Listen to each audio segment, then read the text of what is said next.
Welcome back to the channel. I've got the man, the myth, the legend in every true sense of every one of those words. Cani Sports, welcome back, mate. Thanks for joining me. Oh, mate, I'm excited. As always, I love to be here. It's always a great experience. Looking forward to it. Let's see where we go down today.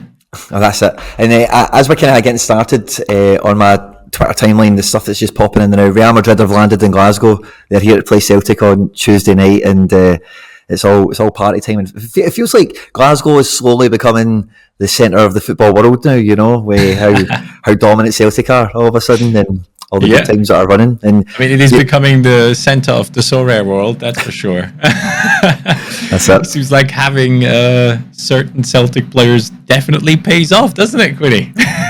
For sure, especially if they're actually doing stuff in the game, you know. Like when I'm listening to your content, I'm always happier going into your videos knowing that Maeda's put a good score in, because I'm like, yes, Chani's going to be happy with Maeda. Oh, you know what? He's gone now. Oh, I'm so sad. Oh, really? Yeah, I've sold a bunch of stuff off, and I don't know, I DM'd you about it, but I am moving heavy into under 23 for now, because for me, I've realized one thing. I love the whole Wonder Kids concept. It's all over my main YouTube channel with FIFA. It's something that I really enjoy in terms of like watching football, seeing young players do well, exciting prospects that could become that next big guy and all that good stuff. And I don't know, it just brings even more engagement, because I found myself when I was watching like the MLS at, I don't know, 2 a.m. in the morning, trying to watch Hill get a pass into certain players who then bottle it most of the time. I just thought, you know what, man, I just want to enjoy the European football, get myself a bunch of under 23 players, and I already have a decent contingency of under 23s at the moment. I'm trying to build my way up there. And I'm fully aware that I've made multiple mistakes along the way of like building the gallery the way I've done. And I'm still at a massive loss, but I don't care. It's so much fun for me. Like the amount of entertainment I've gotten out of Sorare has paid off anything I've put in already. At least that's how I see it at the moment. But yeah, the moves have been made. Under 23 is coming, but I do want exposure to Celtic players that are under 23 at some point. Jota is a massive target for me. And hopefully I can either win him or buy him at some point through accumulating rewards, but we'll see how that goes. Yeah, well, I'm just having a glance over your gallery now, and yeah, like, wow, you have shredded it all the way down, Chani. You know, you've been on, yes, you know, wow. Like, as I'm looking at this, guys, at point of recording, 4 goalkeepers. This is rare and super rare, no limiteds. 4 goalkeepers, 7 defenders, 4 midfielders, and 4 forwards. A total of 19, and it is lean and mean, and all of them except for Slovic and they are just being kept for next summer. I'm just going to hold on to him, because there's no point in letting these guys go at this stage. Like, yeah, well, these are club legends for you, Chani, and Rafaelov and Kim O'Q as well. Your rewards that you've got there. So yeah, club legends, super rares. You know, they've earned their stripes, I would say. Exactly. But yeah, no, I hadn't realised you'd stripped back so much. I knew you were kind of going to dive a bit deeper into U23s and see what you were talking about there. Like that, I'm all about that as well. Like, and I think that is one of the biggest fun parts about watching like neutral football is like watching, you know, like up and coming players, exciting players. Yeah, that's the fun. That's the thing. Like, I absolutely love watching Szymanski now for Feyenoord, for example. The kid has an unreal left foot on him. Obviously, at the time when he was playing in Russia, I only saw his stats. I never looked at how they played and everything. And at the beginning of the season, he was out, pretty much hyped a lot. And he didn't necessarily start, but then he started, got like 2 goals, and people are slowly getting more excited about him. And I watched the last game, and he just scored an absolute banger on his left foot, like top bins from, I don't know, 30 yards out possibly.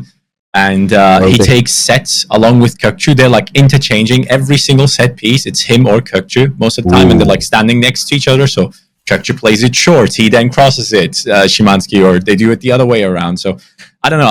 I've become a fan of Feyenoord anyways from last season due to Kökçü and Sinisterra. But that trend now continues because I now have Danilo, I have Kökçü, I have Szymanski. And hopefully I can add that Hanko guy if he ever gets a card. He seems to be a very good centre-back. Or left centre-back, I think he plays at this point. But yeah, like the whole excitement part of Sorare is I think too many people are focused on rewards these days, like, and just enjoy the footy. Well, it sounds like I didn't realise that was the situation with the sets and all the rest of it, but it sounds like Korchu and Szymanski is becoming like a power couple, Yes. yes. Dominating the midfield together, Yeah, like most of the time you'll have one of them get a decisive, and the other one tends to get decent enough AA so it doesn't kill a lineup, but sometimes you'll have those weeks where both of them get decisives and you're looking at 80, 90 on both of them. And there are obviously a lot of matchups in the Eredivisie where Feyenoord will do very, very well. And this previous one shocked me kind of. They went like 2-0 down and then came back 3-2 win. Or they might have even scored more at the end. I think it was 4-3 in the end. But it was a very exciting game to watch. And I honestly fall in love with the Eredivisie football, man. It's just so exciting to watch. These guys are super fast, technical, great tactics on certain teams, the way they play. You can just tell these guys are being prepared for the next step to a bigger level. Yeah. And that's what we've seen now with Anthony. Joins Manchester United, scores in the first game. Yeah, so far so good. Let's see how that works out. But no, the thing about Eredivisie is there is never a 0-0. Like, it doesn't happen. Yeah. Like, maybe somebody gets a clean sheet, but it won't be 0-0. Like it will be 2-3-0, 4-0, whatever. So again, like I didn't actually watch that much of Dynamo Moscow, but I quite like that about the Russian league quite a lot of the time. Like the big teams at home, like we're always quite good, and it's when you're watching these up and coming kids as well, like we've all went through this in the summer, the transfer jeopardy of where they go and to Man United or whatever. It was my first time, and it was so painful. It is absolutely painful because we came in like December last year, and we obviously had the January transfer window, but I didn't feel the impact as much because I had no clue what was going on Sorare at that time. But then the summer period, like constantly checking news, Kökçü, just refreshing all the time. And each time we would get injured in preseason, I was like, yes! Because I was just hoping he sticks around. So, it adds a whole level of like just madness to the game of Sorare that you only really experience during the transfer window. But now things are settled, I think.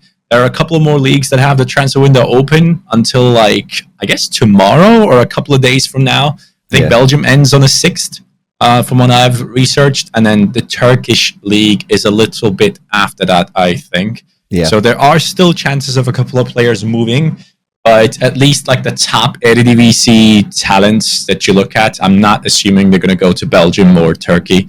So they seem to be safe for now. Yeah, that's it. Yeah. And like Szymanski's just had one of those transfers that actually has worked out pretty well. It's one of those ones where, like, when it was linked up, it was Feyenoord or Seville. I think both those moves would have been quality for him. I think, and Feyenoord is just, so far so good from the sounds of things. It all looks to be going out. And like, as you say with Sinisterra, you were pretty raging with the Leeds transfer. What do you feel about that now? I mean, he has scored in the last 2 games, right? He is doing well. I think he's a quality talent that will probably end up at a bigger team at some point. But I think it was the right step for his career because of the play style that Leeds kind of have. I feel like Leeds has that same style where the transition from defense into attack is extremely quick.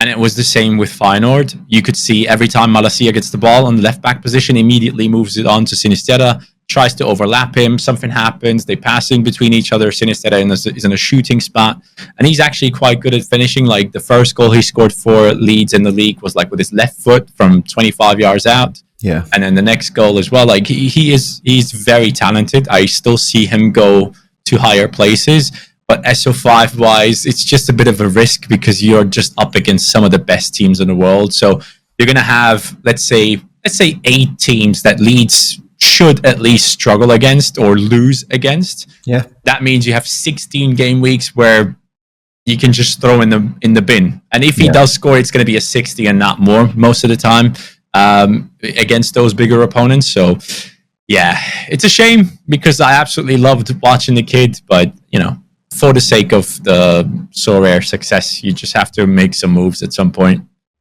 That's it. And so you're on like 20 odd cards now. I was actually just having a wee glance over my U23s just to kind of think. I don't think I've been actively like seeking them out for a while. I've kind of downed tools on U23 a little bit because I've kind of got enough to get by, and it's very competitive. And this summer there was so many moving parts as we were kind of touching on there.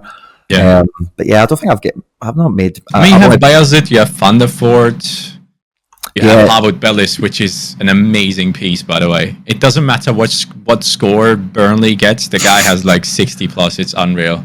I think his rare is still very undervalued because of the utility with the midweeks and such. I really like him. Guardiol, you have as well, who hopefully should be back soon into the starting lineup of Leipzig, because they have been struggling in that position a little bit. I think Halstenberg just got injured, if I'm not mistaken, so he should be back in.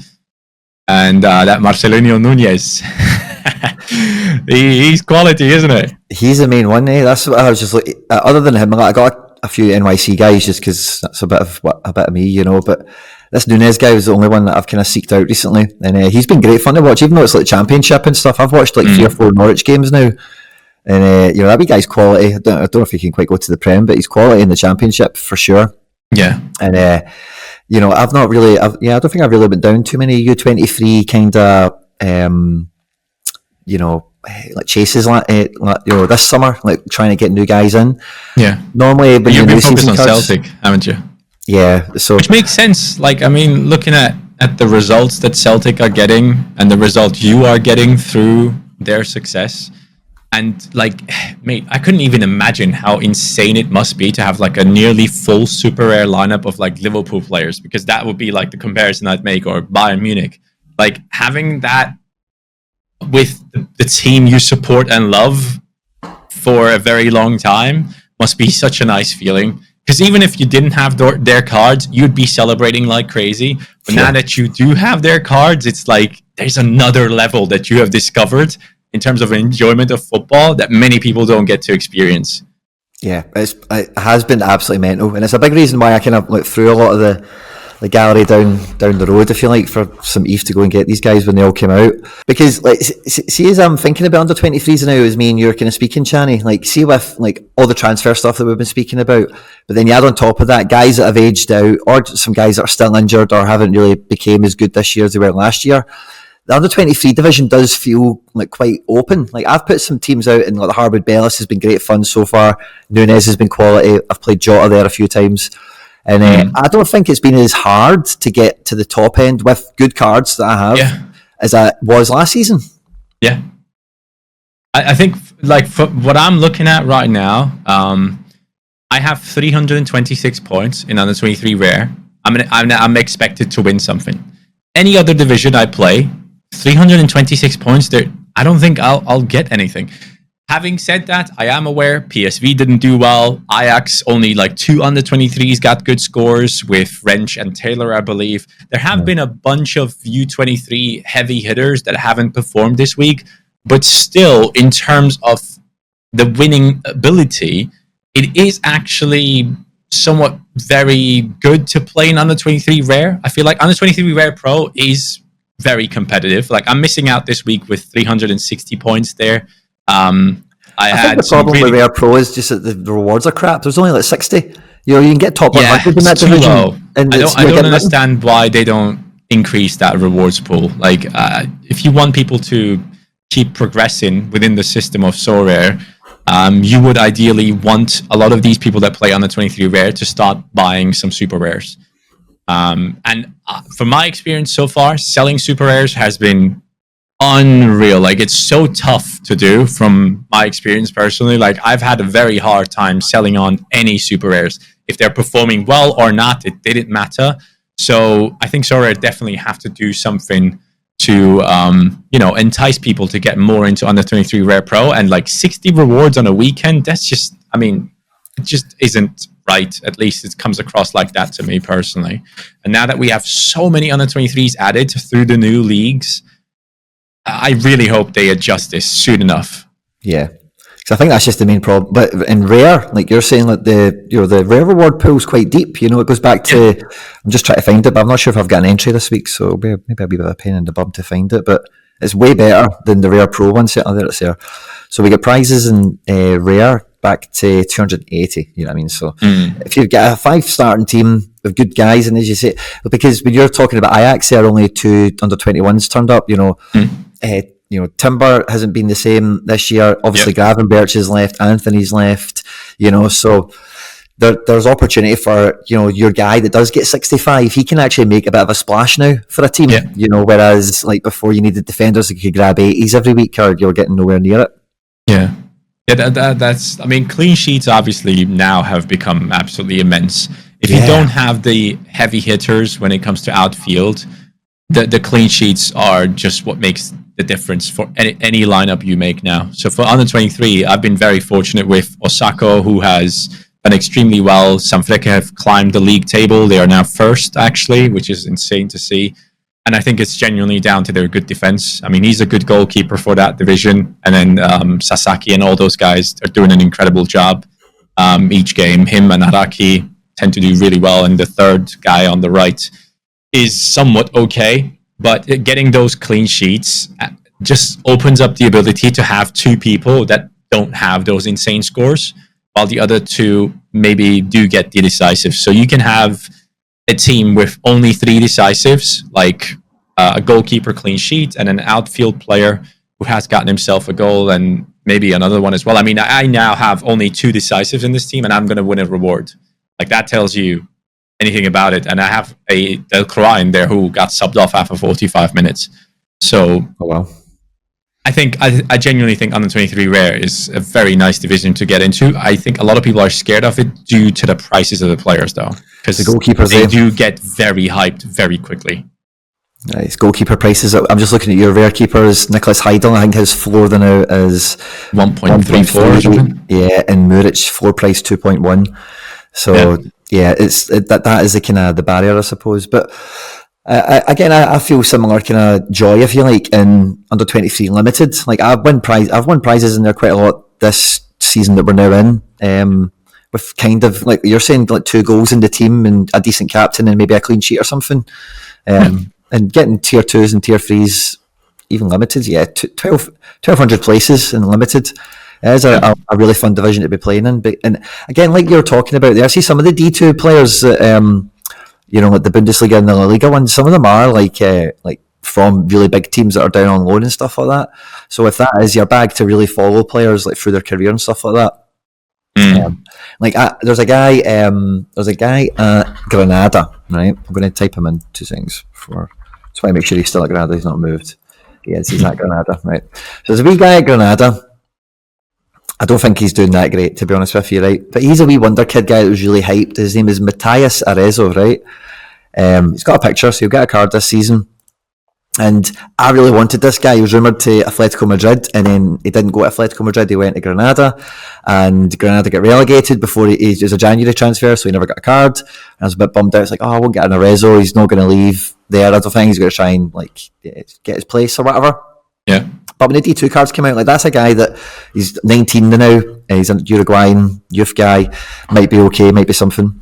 But that's a U23 that could be great fun to follow, because sometimes these guys, when they come into Spain, Italy, Germany, the transfer to the big club more and more now in modern football isn't actually what they want. They want the transfer where they get the minutes, like we see with Castellanos and a few other people, where it's like, I don't care about getting 50 grand a week versus 30. If I'm getting 30 and I play every week, then let's go. Yeah, it's about the long run for a lot of these players now. Like, they realize that a lot of bigger clubs just keep these youngsters on the bench and never really give them play time, or they just loan them out to clubs constantly. Like, you see a bunch of Chelsea players every single season. These guys are out. They have like 10, 15 players out on loan. So I don't think you want to become that guy. I think you want to be that guy that plays in Belgium, that plays in the Eredivisie, that plays, I don't know, in the Danish division. Like, you want that play time. You want to showcase that you can make it. And once you have proven yourself in those divisions, you go to the Bundesliga, because in the Bundesliga, these players get plenty of chances, or even the second Bundesliga, because there are some big clubs down there at the moment, or were down there for the last couple of years. You join them, go up into the Bundesliga, and all of a sudden people know you. Like, this type of path has opened itself up for a lot of these young players, and they are taking it. And it's great to see that they're not like willing to be just sat on the bench and, collecting money, and that's about it. Because then if you sit on the bench for 3 years, no other big club is like, oh, I'm interested in this guy. It's just not going to happen, because everything is stats driven.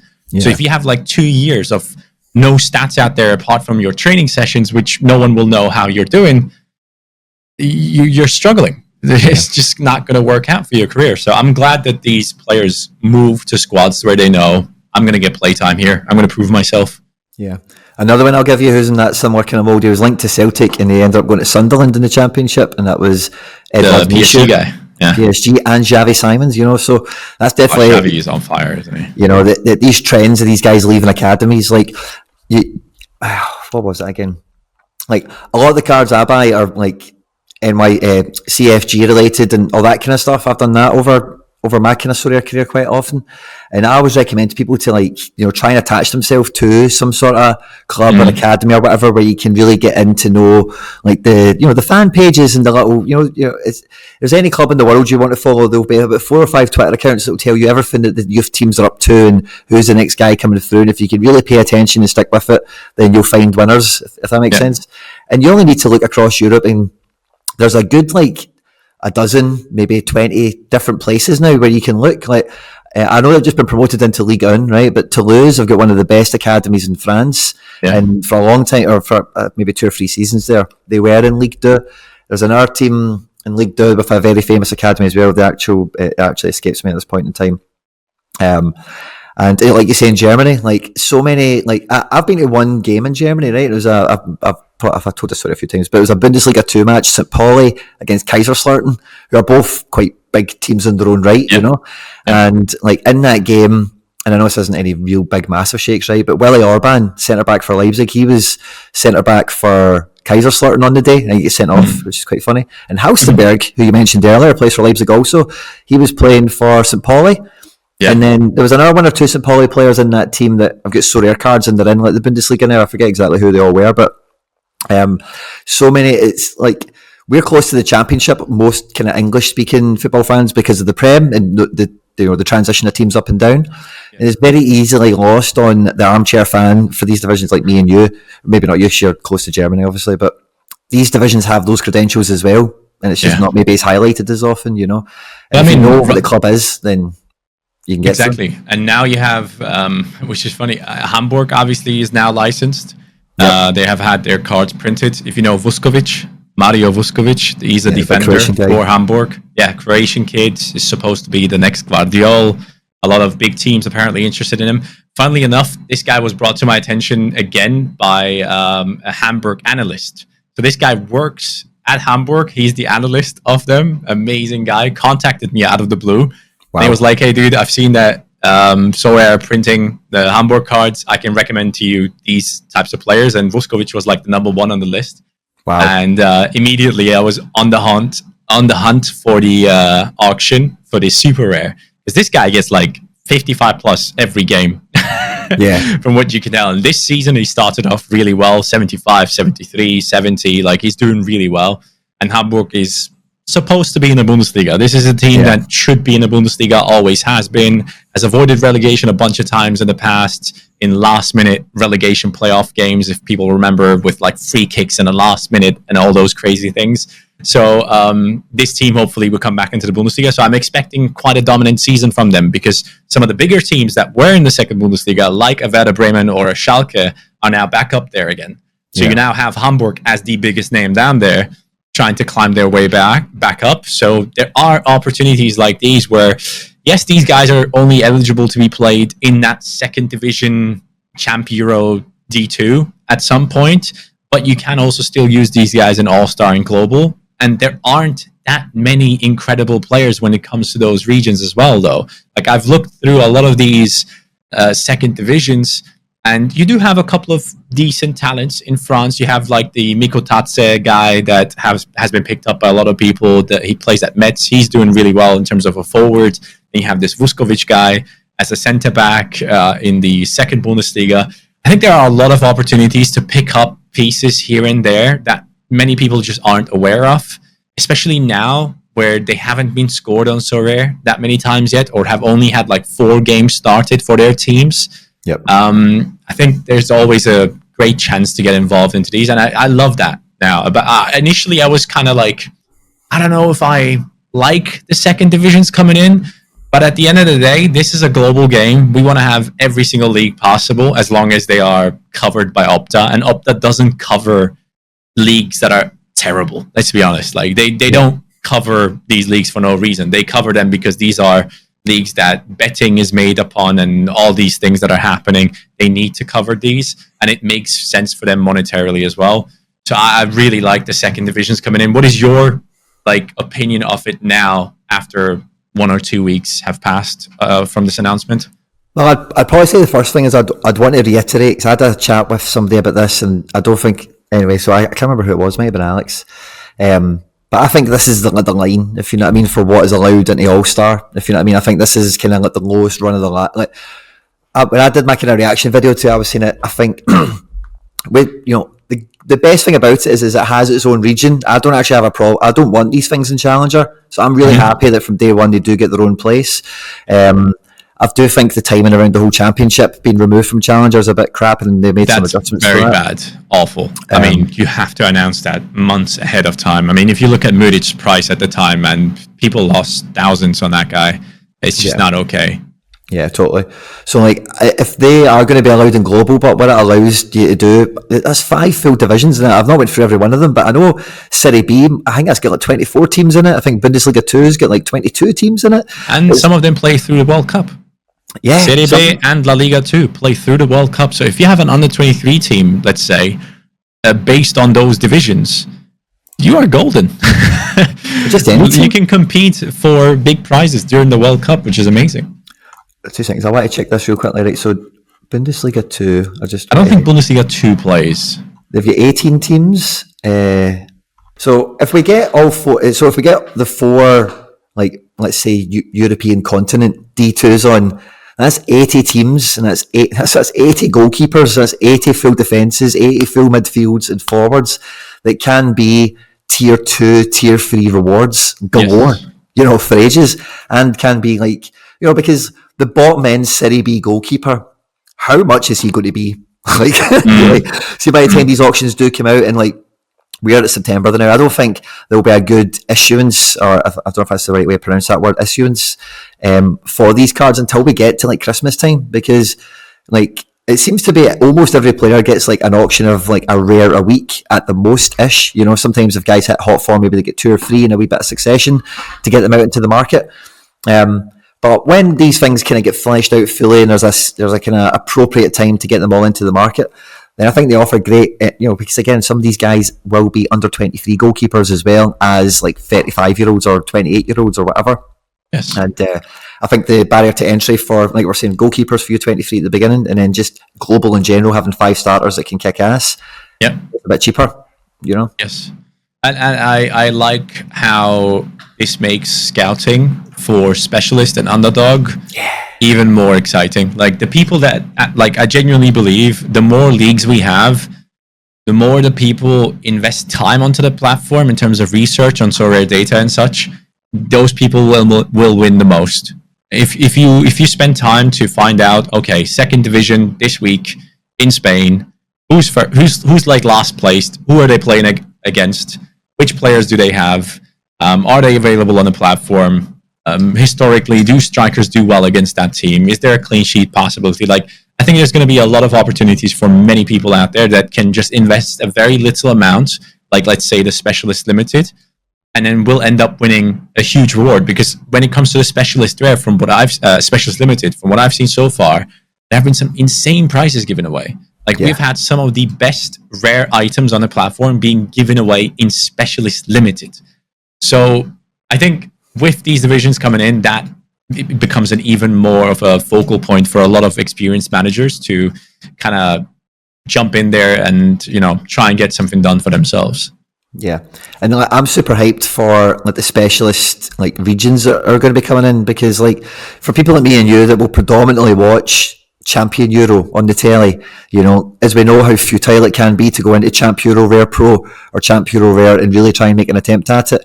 With these specialist leagues, I can get a midfielder from Celta Vigo now, and he's a real contender to be useful in a real way. I can get the striker from Getafe, the centre back from Leverkusen, whatever it is, and watch the guys that I can see very easily on the telly, and I'm going to follow this year. And not just for me, but I think for everyone. I think those regions are going to be the sweet spot. I totally agree. I think it's a really, really good play from Sorare to bring in like the underdogs into Challenger and Champion Europe and all that stuff. I think once they bring it into under 23, especially that division, when it comes to goalkeepers, they're extremely expensive. So I would love to see an underdog U23 because I think that would be extremely exciting for people to get involved in.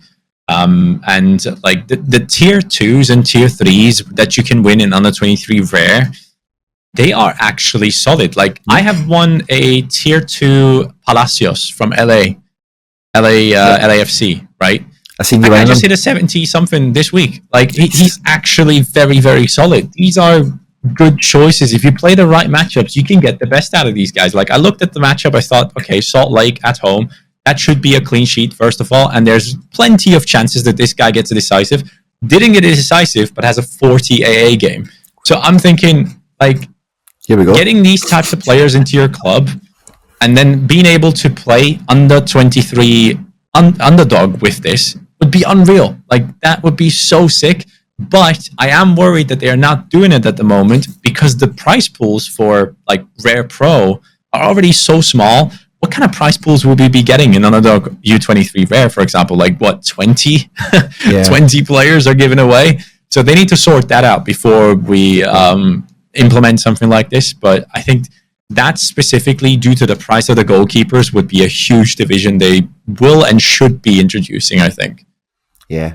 What would you want what would you expect the underdog score to be for U23? 45, 45. 45? I think it should be 45 because there are plenty of 50s that are actually like really good. Like that Palacios is only like L15, 52. Like just one bad game and he's back in there again. And he could be a cheat code because this guy is someone that's capable of hitting hundreds. Like he has 300s in his like L20, I guess. Wow. But like I think 45 would be great because that genuinely opens up the chance of using those cheap under 23s in a division where you could hit the jackpot. Yeah. But 50s is like, you have a couple of cheat codes in there that everyone knows about, but yeah. Aye. No, fair enough. I'd probably agree with the 45. I think, like, specialists, like, it's great, but I do feel the pain of it, how hard it can be to get good L15 under 40 players, you know, because, like... That's what has been keeping me out of it. I have not, like, I can't bring myself to buy rares that are under 40. And specialist rare price pool is horrible anyways. Yeah. Like, it's the worst division to play in, possibly. But then looking at Specialist Limited, I'm like, man, people are having so much fun in there. I want to have the same amount of fun in Rare. Like, why are we not giving these types of prize pools when people can win some of the best items on the platform and having fun while doing so and scouting and, you know, doing all those things. And then you look into Specialist Rare and you're like, man, might as well not even play it.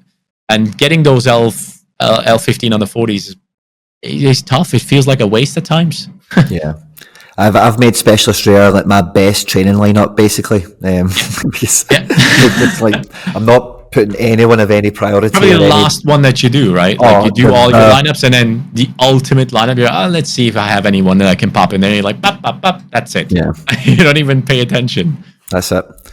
So yeah, I'm actually quite looking forward to a lot of this stuff that's kind of coming out. But I guess I can answer your main question. Like, I do think the D2 is a kind of the line in terms of, you know, what we allow into All-Star and whatever, because of those kind of points we were chatting about in terms of accessibility, extending prize pools hopefully as well.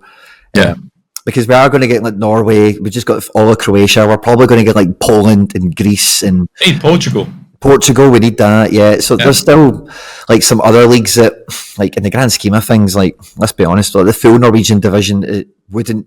If you put all the teams in Norway against all the teams in Serie B, you know, in a one-off game, most of the Serie B teams would maybe win, I would imagine. You know, probably. So some of these tier 1 divisions, if you like, are top flight divisions in a country.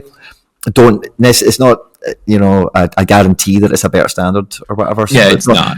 I think if we're accepting them, then these can't be discredited because they do feed. Because again, the stuff we're talking about now obviously me and you and everyone, we're thinking about the next 3, 6, 12 months before this stuff that we're talking about, right? But if you kick that over 24 or 36 months, if you do have a couple of D2 guys that you've been knocking around, and like you use them in Specialist, Limited or Rare, and you play them in D2, I play them in Global sometimes, blah blah blah, whatever, and like they get promoted, then all of a sudden, I've got a guy that can play Champ Euro Rare Specialist, I've got a guy who can play Champ Euro Rare Pro, I've actually got this other Super Rare, and it's like a great way to get into the most expensive division, potentially, especially if you do like support these teams, because a lot of these teams in these like second flights, like you said, are big clubs historically in all these countries. There's not millions of them, but every one of them has a couple. I mean, I have a bunch of friends here that like love some of the second tier clubs in Germany. Like they follow them every single week, and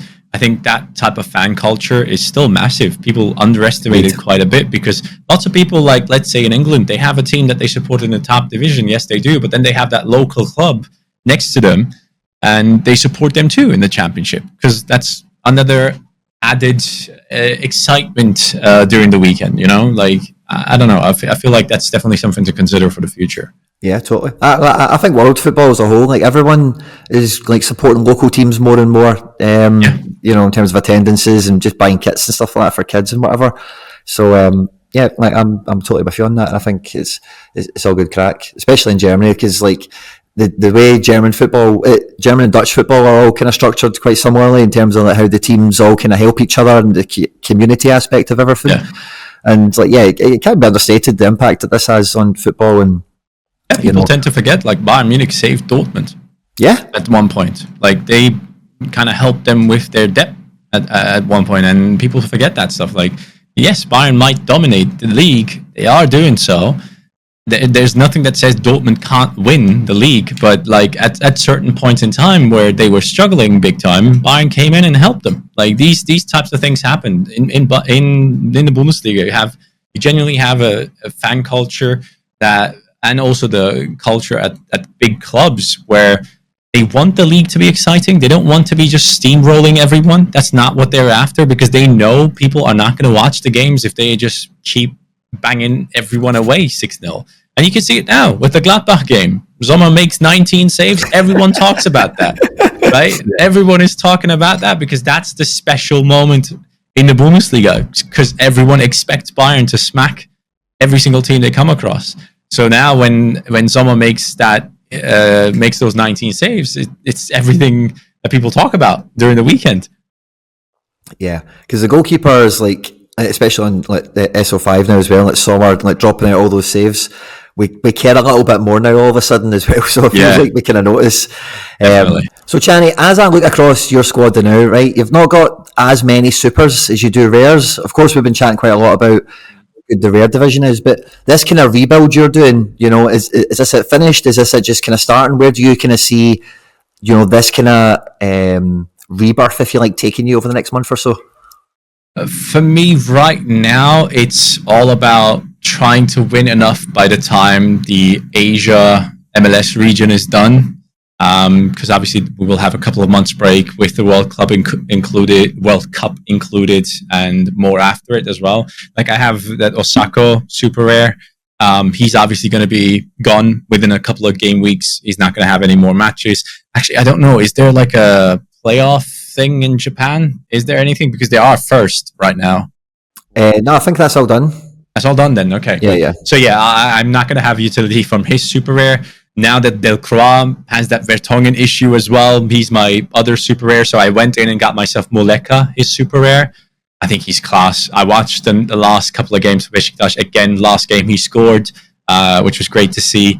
I think he even had 2 decisives in that game. One of them was taken away because Weghorst was offside in one of those moments. So ideally, I want to have a very, very, very good under 23 gallery and build from that, because as I said before, it is what I enjoy the most. At least that's what I've realized through playing Sorare these past few months. And it was my initial thought when I came into Sorare. I thought, you know what, at some point that's what I want to play. That's where I would love to do well. But I was like, oh, Asia Rare and MLS and I can play this and that, and I'm like, oh yeah, let me everywhere. And then now I've come back to earth and realized, you know what, I have a big budget, or at least I put in a big budget, but I've really hurt myself in terms of like not knowing what I'm doing many times and flip-flopping here and there, and I'll sure find myself doing that in the future as well. But for now, I'm trying to build into under 23 Rare and under 23 Rare Pro. Ideally, the next play would be to pick up at least one more super rare under 23. Ideally, that's the plan, which I'm working on as we speak. We have talked about the guy I would love to bring in, but I am specifically looking in those second divisions because I think there's not going to be many people looking into that direction at the moment, because most people are focused on the top divisions and they're not necessarily realizing this is where some decent scorers actually play. And within their divisions, these are the best players. So we'll see what happens there. But the plan is to move into under 23 Rare Pro and Rare, try and win as much as possible there. Once I have the pieces that I'm very happy with, ideally, I want to start picking up Asia and MLS players for next season because they are now on the downtrend. So instead of being stupid as I have been last year in February at the top, buying the MLS players, spending like 1 ETH on Jesus Ferreira, who's like worth half of it now.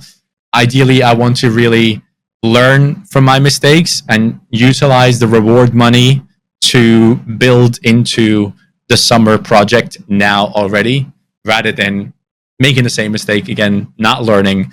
If I do that over and over again, I might as well not play the game. So I'm trying to be smart about this time. And now that I have had like the experience of getting to see what MLS teams do well, which players do well, which young players actually have an upside to themselves, if they have any moves that could be happening in the future, like Julian Araujo has been linked to Barcelona, for example. Like getting that knowledge, and now knowing as well in Asia, you have the Sasakis of this world who are like Mr. Consistent and doing extremely well. Buying into those types of players who are like 28 plus and probably won't move into Challenger Europe or second Bundesliga, those types of things, and will dominate and continue to dominate over there. I want to build my way into that through the under 23s. And then once I have that set up for the summer project, so to say, I would love to build into, for the second half of the season, ideally, I would love to build into like an all-star, really good team that can compete until those summer teams come in. That's the plan for now. Who knows if it's going to work out, but that's the plan for now that I've put together. Yeah, well, the best plans are always, the ones that you follow through with, in my experience, and it's one of these ones sometimes where, like, a lot of people do build teams without really thinking too much about it in terms of like a plan, in terms of forward planning, like you have with off seasons and whatever. But a lot of that comes from the experience, the mistakes you've made in the past. 100%. Like there are so many things that I could just write down on a list and be like, this is what I've done. This is wrong. This is wrong. This is wrong. But I can only do that now because I have experienced those things, and now I have had many people come to me that have been experienced managers and telling me, hey, this is what you've done wrong. And that's perfect. Like having that type of community effect, I don't see that anywhere else, where you can win big cards and big money on this platform, but people are still very helpful and want to help you win those things, even though they're competing against you in some sense. So I haven't really experienced anyone be like, yeah, don't buy that player, he's trash, but then in the end they go out and buy him themselves. Like that hasn't happened to me yet. So yeah, the community aspect and like people helping out and being nice in the comments and helping out and saying, look, this is what you potentially might be doing wrong. Maybe think about this. And then looking at those things as like constructive criticism and understanding, hey, you know what, this guy's a point. Maybe I should listen and, stop making rash decisions and sticking to a plan. It's tough though. And I think genuinely the main reason to that is that there is too much off time when it comes to Sorare. Like it's the most enjoyable thing for me, apart from the gym. Sorare is the most enjoyable thing. But at the same time, it's the most frustrating thing when you have nothing to do. So now this midweek, I know I don't have a goalkeeper. I'm not going to necessarily compete, right, for any rewards. So I'm going to be sat there planning my head off. even though I shouldn't, because I already have a plan, right? Like that's the scary thing about Sorare. I always want to do something, but there is nothing to do. Yeah. Yeah. You kind of reinvent the plan a few times over, don't you? Mate, a million times already. I like anything I've said in this video. Trust me, I am going to change my mind on it in 2 months' time. It all depends on if this plan that I've put in front of me now works out in the next 2 weeks. If it doesn't, I'm going to be like, this is not working. Let me sell the other half of the gallery and make that lineup even stronger. And then I'm back to one lineup again. So, yeah, I hopefully at some point we'll be climbing up the mountain again. For now, we're at the bottom. We're trying to work our way back up. Yeah. Well, as I kind of look at your club, even when you kind of go through those different phases of like distilling it back down or whatever, like I always recommend to folk, always try and make sure you try and keep guys that you actually like fall in love with, you know, and even though you've done a lot of stuff like that, you still get Kochu, who you've had for a fair length of time, and you know Saliba, and Morishige and Slovak, obviously very well documented at this point. So even though you're still keeping it lean, you know, a lot of the, you know, so I've kind of done that over the last 2 years to different degrees and extents of bulking up and then shaving down and bulking up and shaving down, and then, you know, kind of keeping guys that I like and testing guys out a bit further, and then I've went off this guy, or I was actually wrong about that other guy I never got, wish I did get him, and whatever. So yeah, I think whenever you're picking cards up as well, like guys, and this is just a kind of wider kind of thing I'm saying, but like guys that you know that you can just like through hell and high water, like I was talking about with that Thiago Andrade, like I trade him in at 0.8, he's worth about 0.1 now, like I don't really care, like, you know, I'm always going to kind of be knocking about with him because of why I got him in the first place. And I'm not saying your whole gallery should be like that, but you should definitely try, as your journey goes on, to be stocking a few of those guys up. You know, I've got a wee squad, last kind of thing I'll say on this, I guess, but like I've got a wee squad again in my club called Lifer, and there's 11 cards in it. And these guys are, you know, what it says on the tin, they're in the club for life. If I even sold my whole gallery tomorrow to Pavel or somebody, these cards wouldn't be on the table. It wouldn't change the valuation of it very much. I'm assuming Jota? No Jota, no. Okay. If I was to sell everything, Jota's too valuable not to put on the table. True. These are guys that are kind of not, these are like so rare guys, you know. Oh, okay. Like Omen Hans Vanaken.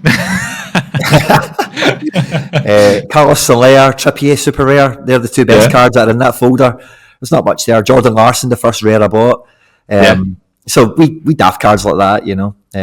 So I think that makes sense. There like that's the thing. Like for you, the way Sorare has worked, you bought pieces that you already enjoyed, like cards that you already enjoyed in real life in terms of football. I personally was someone that was only really involved with the Premier League because of due to my content and my audience being from the UK, trying to engage with the people. I only was really focused on the Premier League. So for me, the process I have gone through is like I've bought these cards based on their SO5 results, like the Kukchus of this world, right? Last season. I bought these guys into the club because I thought, okay, these are great. They can perform. They can win me rewards. And once I started watching them, I started believing in their abilities. And I was like, you know what? This guy's actually sick. Like, then I get attached to them and I don't want to sell them. Right? That's how it works. And as long as they do well in the club and I win something with them, it's not even about the monetary value. It's about just winning, right? Just winning something. And once that happens, you really keep these players. You have some sort of sentimental attachment to them, and then you put them into lifer, right? So Kukchu might be that guy for me. As long as he's under 23, he's always going to be like one of my main guys because I truly believe in his abilities. And Saliba has been the same for me. Like when I watched Marseille last year, because of him and some other players that I had, because some other YouTuber had suggested them to his viewers. We shall not name him Quinny. So yeah, like you kind of watch these games and you're like, man, this guy is quality. He should be playing way higher up. And look at him now. He was like top of the Prem for 5 game weeks, having some of the best performances, and people are already comparing him to Van Dijk. So like you get those types of players that you really get attached to, but then also you have some where you truly believe in their abilities, and all of a sudden everything goes wrong and they are terrible. You panic and you sell them on. that's part of Sorare too. I know you're not the type of guy that looks at his gallery value all the time. Yeah. But when you see downtrends like these lately, where player prices go down, do you worry, or do you look into it and think, you know what, we have had a bunch of new cards added in, like as you said, 80 plus teams with new prints and everything. People might just be selling off to wait and buy the players in those second divisions that they might be interested in, or the Croatian league. Like there have been some top divisions added in, of course, that can be used in Challenger and all that stuff. Do you think it's more of a case of people selling off in certain areas to buy in certain other areas, or do you actually think there's a kind of a downtrend because people kind of realized some of these players were worth too much in general, and the prices are coming down due to the realization, oh, this is not necessarily good enough for winning rewards, I have to sell off because of the high point totals that people have been talking about lately? I would say, I think there's been enough negative sentiment around like the kind of the back chambers of Discords and Twitters and whatever for like, let's say the last 2 to 3 months, like just quiet whispers and some loud shouts and then some quiet whispers and then some murmurs and some rumours, and you know, so we've had a few wee chains of that over the last couple of months, I would say. And I think that's more of it than anything else. You know, obviously these things are normally founded in an issue, you know, like rewards or comms or, you know, this or that, which is fine and all credible, of course. But I don't like, the reason I don't check, I'll kind of say this first of all, the reason I don't really check my gallery value very often is because I only check the values of things I'm interested in selling or buying, you know. So the vast majority of my gallery, like, I'm not interested in selling. So like the price of it, like, really doesn't mean anything. I'll give you a good example of this, right? So I don't know, not many people that listen to this will probably be in this situation, right? But I've got a couple of uniques, right? And one thing you really realise with the price of a card, right, when you own a unique, is that the price of that card is never going to change. See, on SRD values, it will never change, you know, until there's the one unique that will come out, you know, however it comes out, if it comes out. Whereas, so when I look at the values on Sorare data, it's basically just the valuation you see there is basically just an aggregate of transactions. You know, that's all it's telling you is like the average price over the last, you know, 3-7 days, whatever. And if I'm not interested in selling them now, then those aggregates don't really mean anything to me. I'm more interested in, you know, if I've bought it to play it, or if I've bought it to hold for a transfer or whatever it's going on. So my whole gallery, I'm looking at it now, let's just say there's, I don't know, about 250, 300 cards in it or something. Maybe about 20 to 50 of them I'm interested to be aware of the price on a kind of bi-weekly basis, because there may be ones that if they get to quite a high price, I'd be interested in selling, and equally if they maybe went a bit too low, or if they went lower, you know, I'm trying to think of an example why I'd be interested in that, because I don't tend to sell things when they go down. Maybe I'd be to buy another one or something, I don't know, but so that's the main reason for that. It's not through like any kind of like confidence or lack of confidence like in the market or whatever. But again, that kind of ties in because like if I'm like I bought a limited Rio Hatate not too long ago with the viewpoint of like I'll sell them in a few weeks, so it'll be worth a wee bit more after a bit of form, and that's not really happened. So when that kind of thing happens, like if he's kind of not really working out, I'll just kind of sit on it because the outcome I'm waiting for, even though the price is doing different things, like nothing is interfered with the expected outcome that I'm hoping for, and that's just I run a good form, and then as limited goes up 20% or something. I've used it for a little while, and I've made a you know, it's not a huge transfer I'm waiting for. You know, I'm not waiting for the limited Rio Tates to be worth an ETH or anything. You know, just waiting for it to be a nice point to get out at for it. So that's the only time I'll kind of look at it, and I don't really pay it much mind in terms of like the platform's success or failure on any intermittent peaks and troughs and just the general marketplace, because like the top of the market's always really healthy. Like I've listed a few cards recently, like you were mentioning earlier how difficult it's been to sell super rares, and I've heard a few people say some other things of a similar kind of thing, but I've managed to sell a couple of super rares over the last like month or so in different trades and whatever, and like I won that Kyogo recently, as you know, so I had 2 Kyogos. I actually sold my Vissel Kobe one this morning. I had a deal arranged with a friend of the channel, Gaza, that he'd take mine off me after the deadline locked, so I could use it against the old firm, and then you know he could get it or whatever. So we done that deal this morning, which was fine. but I just left it listed for like way more than what I'd agreed to sell it to Gaza for, just in case anyone else wanted to pay me more. And I said to him, listen, if somebody comes in with more, then I'll take more, but you know, like, you're my pal and I'll do you a deal at this price. And that was all well and good. And I got like better offers basically, you know, through that time. And I was quite surprised at how many like credible, valuable offers I got, because I'm used to listing limiteds and rares and you get the dog shit offers. Yeah.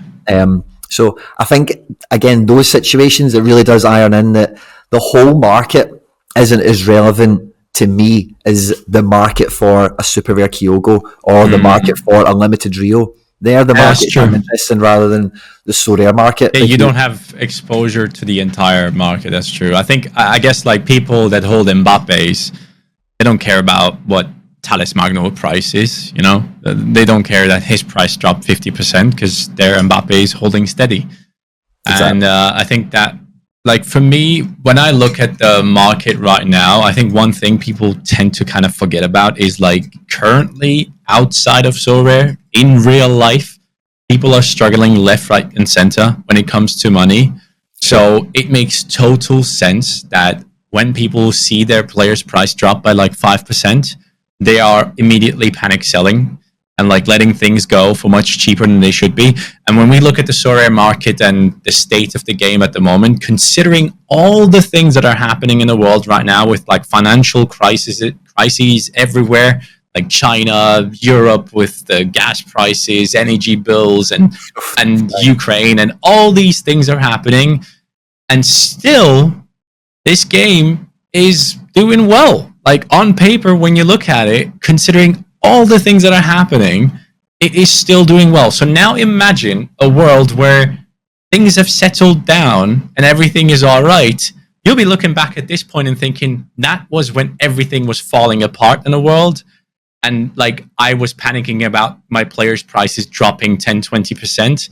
Now that the economies have come back and things have become somewhat normal again in like 1 or 2 years, when hopefully everything stops, this whole war thing, which obviously no one wants to live through.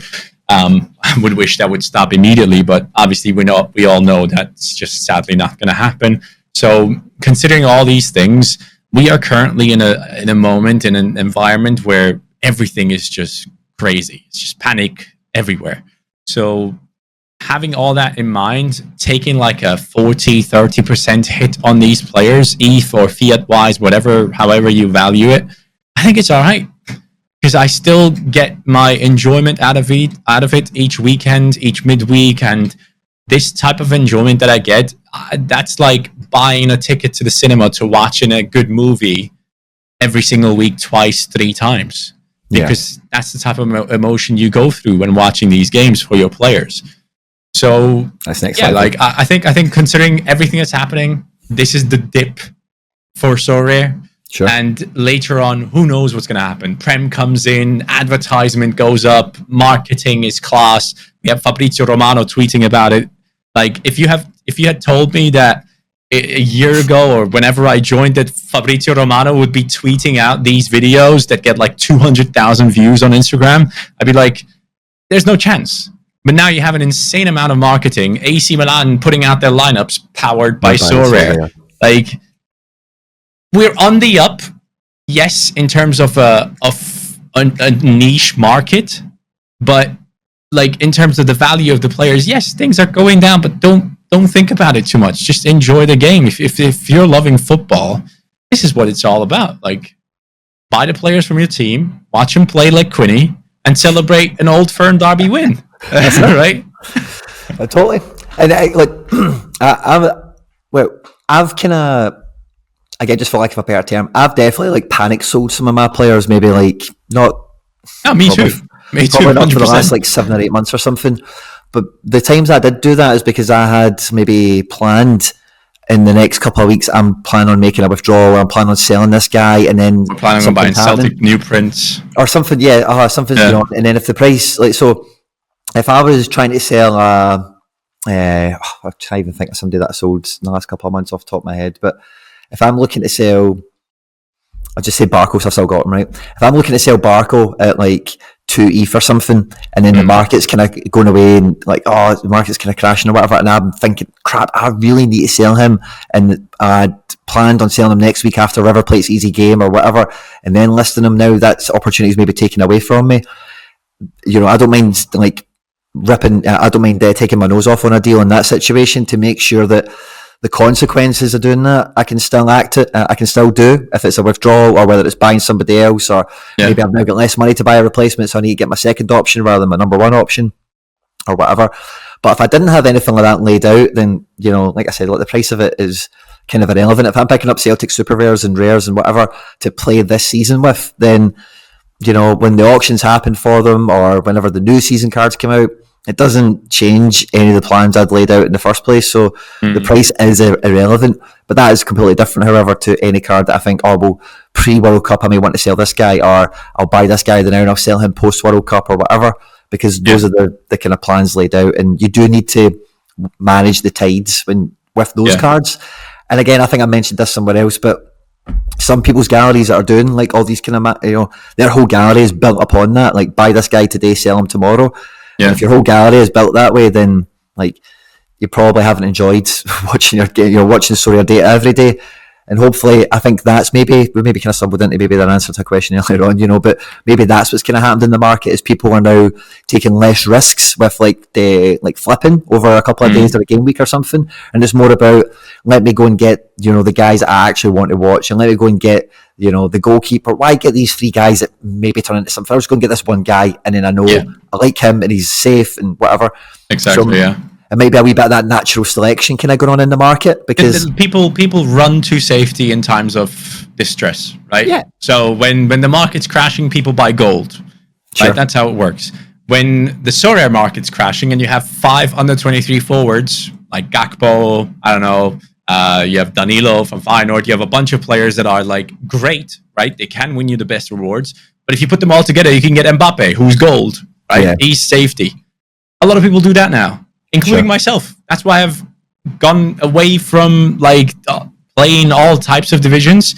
I just want to focus on one thing, have my fun with it, because that's the thing that I have the most fun with, and run to safety that way. But at the same time, still really enjoy myself, right? And I think the whole running to safety thing is just natural, as you said. Yeah, because that's kind of what exactly. I want to say. Yeah. What is your next plan now that you have the Celtic plan sorted? I'm assuming you probably want to pick up that, what's his name, the right back, Juranovic, what was his name? Well, I really wanted a Juranovic when all the cards came on, but I got a Greg Taylor because he was pretty much the only defender I could get, and he's turned out to be a bit of a hero. So I'm not sure if I definitely still want a Juranovic, but I'll probably just go for a rare rather than a super. Yeah.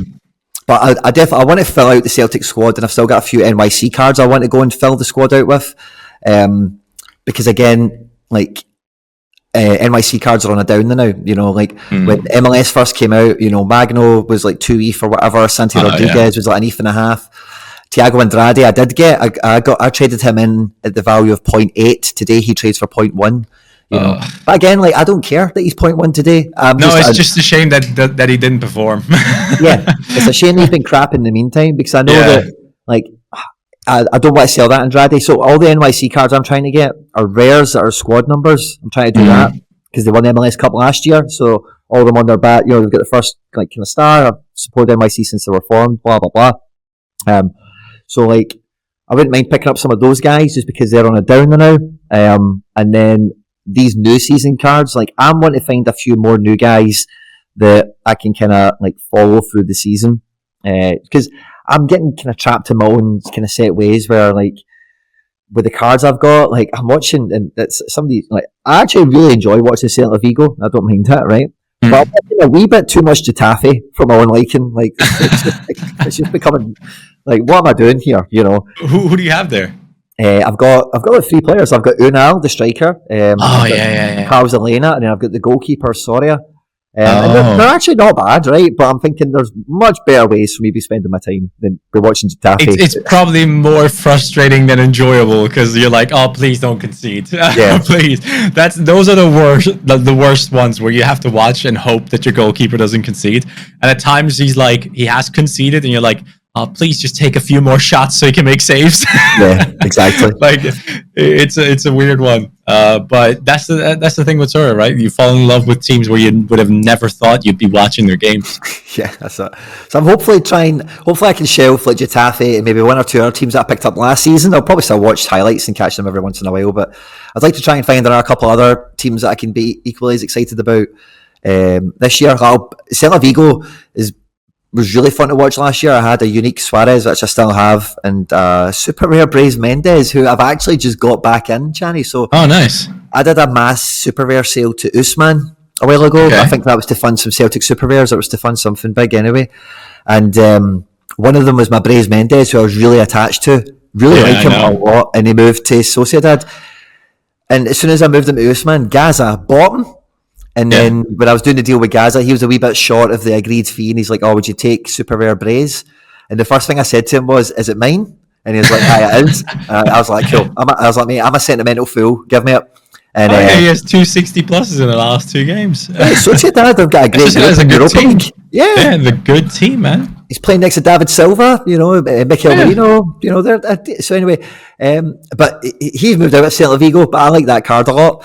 But the rest of that team, man, like they've really done well in the transfer window and they've really evolved. And like, I want to go and see Celta Vigo this year. I want to get some new season Celta Vigo cards and let's see like specialist champion Euro or maybe even just champ Euro Rare. I've been knocking about the idea or just going total Celta Vigo and just like really trying to have a good bit of fun with them because I don't think they did any amazing big money transfers, but they did lots of great business and they've got a real squad now. Yeah. So I can find another Celta Vigo that's not in Spain because again Getafe and Celta Vigo is both La Liga, and I watch a fair amount of Atleti and Barca and Real for that matter. You need some exposure to the Bundesliga. So I used to watch tons of Leverkusen, but Wirtz is injured. Yeah. Leipzig are quite frustrating. Still got him. He's been on the transfer list a few times because he is worth a lot, and sometimes it's like if someone will pay like. I think normally when he gets to around, he's at 2.9 now, but when he gets to 3.5, 4 EFA, I always get kind of tempted because that's quite a lot at that level. I get tempted with Jota as well at 4.5. I was listing him around there. Yeah. Same with Harvard Bellis, I'd sell him for around that. Because I just think when it gets up to there, that's when I get a nosebleed for me personally. Like, and it's just like that's quite a lot of money now, So it is. But I've still got him, and so I'll probably watch a fair amount of Leverkusen. But I do need to get back into some. I need to get another Bundesliga team probably. I don't watch enough France, so I don't know. Maybe I'll do something there. But I'm kind of open to that now with these new regions coming out. I've got because you're locked. Like your challenger is locked already. You have your Celtic stacks. You're ready to go. Like now you need something else that adds to your excitement. And those Celtic stacks are going to win you so many rewards. By the end of the year, you probably will have a lot more exposure to different leagues as well because you've been able to sell on the rewards and get yourself a bunch of players in different regions that excite you. Yeah, for sure. I'm looking forward to the point where I can keep more of my rewards, because after talking to you and Nep, like I've definitely sold way more of my rewards. I'm trying to keep a wee trophy cabinet squad on my page. If anyone goes to FC Barcelona or Quinny on Sorare and then squads, one of the bottom ones is called trophy cabinet. I'll try and put them I'm going to make a squad myself now. I'm going to add my one and only Diego Palacios to it. But do it, man. Because after the three of us got together last time, I made that squad, and I thought I'm going to have it as a maybe Nep does it as well. Maybe it's subliminally in my head. Maybe he's done that already. I'm doing it right now. But I'm looking forward to getting more rewards that I can keep. It's nice getting rewards that you can pull into the market for some collateral to do a trade or sell off to then go buy something different. But there's nothing better than the winning rewards something you can use and winning again with the rewards in the team. It's definitely something to look forward to. Because those little cards that you accidentally get into, they can be the edge and specialist and underdogs and whatever, because it's a random guy that they've got a great fixture and he's in and the other guy's back in as well. Yep. And I've got a wee guy, it's not a reward, his name's Ominami, right? It's one of the first J-League cards I bought, still got him. And he plays for Kashiwa Reysol. Normally plays right centre-back, but this season he's been playing right centre mid in a 3-5-2. And this week he was out injured. He's back in the team now, and they had Jublo Iwata, who gets spanked in Japan all the time. I'll put him in my Underdog team. They get 2 assists. Nice. And like that rare, like Ominami, like I'll go and check him, but he's worth bugger all. And he's a guy that I've had forever. He's always been worth bugger all. And there's just never been any point. He's worth 58 euros at this point in time, and Nice. I'm sure he's been worth much less and hardly ever much more. Yeah, but with the underdogs in the new regions and such, with the specialists in the new regions, when they bring all that stuff in, it makes sense to keep like a trophy cabinet squad, because you will have, let's say you put your strongest lineups out there, and you still will have like 2, 3, 4 players that are actually decent, but they don't make it into your main squads that you want to have. And then you add the trophy cabinet into it as well. And then you can have that underdog squad that now all of a sudden looks great. Yeah. Like you're excited about it. The first guy plays, gets a decisive, you're like, yes, let's go. That's really nice. I actually created a squad now, trophy cabinet. I'm too ashamed to put Kim OQ in there, but Palacios is in. Kim OQ is on the transfer list, I take it then? I don't know. I'm keeping him just for underdog's sake at some point, Nice. That's all I'm waiting for, because I think he's been injured or whatever. But he does get some decent scores at times, so I haven't sold him on at all. Just going to be one that's going to rot in a gallery, I assume. This video channel will be going out probably on Tuesday, so the deadline will be locked. We'll be gearing up to Champions League football as people are watching and listening to this, I'm sure. Yes. Midweek, are you pumped? Have you got anything any big hitters going out? I have seen plenty of people win rewards in Under 23 without a goalkeeper midweeks. Ooh. So I have goalkeepers that normally play midweeks, but for some reason Muric and Burnley don't play this one. So I sadly have to pass on that. But I have put in teams like just in case. I have Saliba against Zurich, which should be a super easy matchup. I hope they don't rotate. I hope he keeps getting playtime to adjust to the squad. That'd be great. I have Szymanski, Kökçü, and Danilo against Lazio, which is not necessarily a great matchup, but it's like a punty one, see what happens. Like, instead of not experiencing the midweek fun, I'd rather put in a team without a goalkeeper and see what happens. Like, maybe these guys hit 400s. Who knows what happens? We have seen crazier things, right? For sure. Yeah, I have put in a couple of teams because I don't have a midweek goalkeeper, and the matchups were not good enough for me to go out there and buy a rare goalkeeper to put it into All-Star. So yeah, I'm just gonna see what happens there. But you obviously have the matchup against Real Madrid. I'm assuming you're expecting wonders this midweek. I'm hoping for it. Yeah. I'm trying to keep all my Celtic cards together, so then like they kind of rise and fall on their own, and they don't necessarily have a mad chain reaction of screwing me over. Because I can kind of do that this game week, but I don't have that many goalkeepers, it must be said. So I'm kind of limited to how many teams I can get out. But I think I can get a good, like, I've deleted my teams a few times because Kyogo has been pictured in training today, so Kyogo now comes back in. Brais Mendes is back in the club, as I mentioned, but he's away to Man United, so that's maybe not the best Europa League game to use him. Especially on their current form, yeah. Yeah, I'll wait till they play like Ammonia and stuff like that. Yeah. So yeah, I actually think I can get quite a decent team out of players that don't really... I'll probably need to play a Celtic forward because I don't really have many other forwards that will be playing this midweek. McGregor could have a decent AA game. Oh yeah, I think he will. Right. So there's going to be a lot of defensive work to be done in that matchup. I would agree. I think I think it could be a great game for us. Like, even if it is like one each, or even if we were to lose, I don't think the scores would be terribly bad, because of the sort of match that's likely. I don't think you're going to get spanked. Like, if you lose, I think the highest would be like a 2-0 maybe, or 3-1 or something like that. But I think there's good chances of decisives for your attackers, including Jota, of course. Yep. But specifically defensively, I think you guys could still have a decent match because the players will have a lot to do in that one. It's going to be an exciting match to watch for sure. Yeah.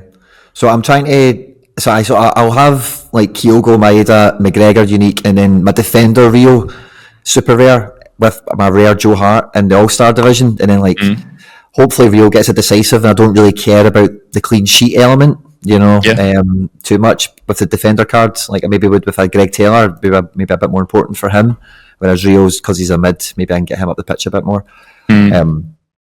But so yeah, and then in All-Star Rare Pro, I'm just trying to get guys that aren't in that game. I think I do need to play a forward unless I play like somebody from NYC. So yeah, it should be good fun. I'll be going to the match as well. So I went to Europa League games when I had like Jota and Kyogo Rares last season when we played Leverkusen and Betis, and I can't remember the other team, but I went to all the home games and that was some buzz, but I never won anything, because like I only had Celtic forwards, for example, and then maybe some other players would let me down, and twice I had to play Wirtz versus Jota in the same under 23 team, see, twice both of them scored actually kind of well.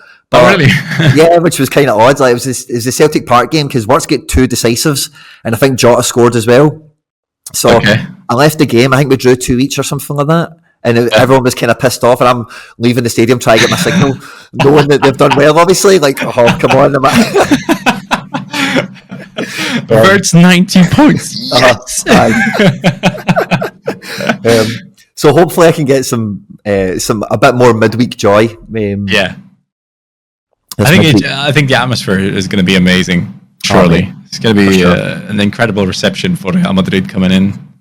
Yeah, should be a great game, man. I can't wait for it. Yeah. Chani, it's been an absolute pleasure. Been lovely. Thanks for coming on, mate. It's been an absolute pleasure. Good luck this game week. You too. I hope everything works out for your Celtic stack, man. Maybe a big surprise. I think at some point you guys had a massive result against Barcelona at home, wasn't it? I remember. Not too long ago, yeah. Not too long ago. So why not again? That's it. Well, it's just do it against Real Madrid. Parkhead's full of magic. That's what it's all about. Exactly. For anyone who hasn't already, of course, Chani Sports, all the stuff will be linked in the description down below. YouTube, Twitter, everywhere else. FIFA content, Sorare, Chani Sports is your man. Hope you've enjoyed this one, guys. Stay out of trouble and catch you on the next one.